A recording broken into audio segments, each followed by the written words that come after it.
ವೀಕ್ಷಕರೇ ನಮಸ್ಕಾರ, ಎಲ್ರಿಗೂ ನಿಮ್ಮ ನ್ಯೂಸ್ ಕನ್ನಡ ಚಾನಲ್ಗೆ ಸ್ವಾಗತ.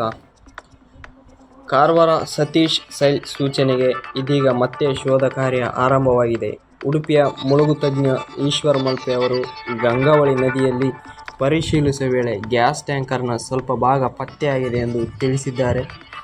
ಕೇರಳದ ಚಾಲಕ ಅರ್ಜುನ್ ಎಂಬಾತನಿಗೆ ಲಾರಿಯನ್ನು ಹೊರತೆಗೆಯಲಾಗಿತ್ತು. ಕೇರಳ ಮೂಲದ ಅರ್ಜುನ್, ಶಿರೂರಿನ ಜಗನ್ನಾಥ್, ಗಂಗೆಕೊಳ್ಳದ ಲೋಕೇಶ್ ಇದಿಷ್ಟು ಜನರ ಮೃತದೇಹಗಳು ಇನ್ನೂ ಪತ್ತೆಯಾಗಿಲ್ಲ. ಆದರೆ ಲಾರಿಯ ಭಾಗಗಳು ಪತ್ತೆಯಾಗಿರುವುದರಿಂದ ಶೋಧ ತಂಡಕ್ಕೆ ಮತ್ತಷ್ಟು ಭರವಸೆ ತಂದಿದೆ. ಶೋಧ ತಂಡ ಗಂಗಾವಳಿ ನದಿಯ ಮಧ್ಯದಲ್ಲಿ ತನ್ನ ಶೋಧ ಕಾರ್ಯಾಚರಣೆಯನ್ನು ಮುಂದುವರಿಸಲಿದೆ. ನಾಪತ್ತೆಯಾದವರ ಪತ್ತೆಗೆ ಒತ್ತಡ ಹೆಚ್ಚಾಗಿದೆ. ಭರವಸೆಯಂತೆ ಜಿಲ್ಲಾಡಳಿತ ಮತ್ತೆ ಶೋಧ ಕಾರ್ಯ ಆರಂಭವನ್ನು ಮಾಡಿದೆ. ಅದರಂತೆ NDRF, ಜಿಲ್ಲಾಡಳಿತ ಮತ್ತು ಭಾರತೀಯ ನೌಕಾಪಡೆ ಬಿಡುವಿಲ್ಲದೆ ಶೋಧ ಕಾರ್ಯಾಚರಣೆಯಲ್ಲಿ ಭಾಗಿಯಾಗಲಿವೆ. ನೌಕಾಪಡೆಯ ಅಧಿಕಾರಿಗಳು ರಾಡಾರ್ ಮತ್ತು ಇತ್ಯಾದಿ ಉಪಕರಣಗಳನ್ನು ಬಳಸಿಕೊಂಡು ಶೋಧ ಕಾರ್ಯಾಚರಣೆ ನಡೆಸಲಿದೆ.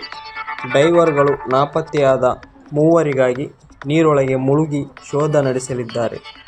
ಜಿಲ್ಲಾಡಳಿತ ಪ್ರಕಾರ 11 ಮಂದಿ ಸಾವನ್ನಪ್ಪಿದ್ದಾರೆ. ಆದರೆ ಇದುವರೆಗೆ 8 ಜನರ ಶವಗಳು ಮಾತ್ರ ಪತ್ತೆಯಾಗಿವೆ.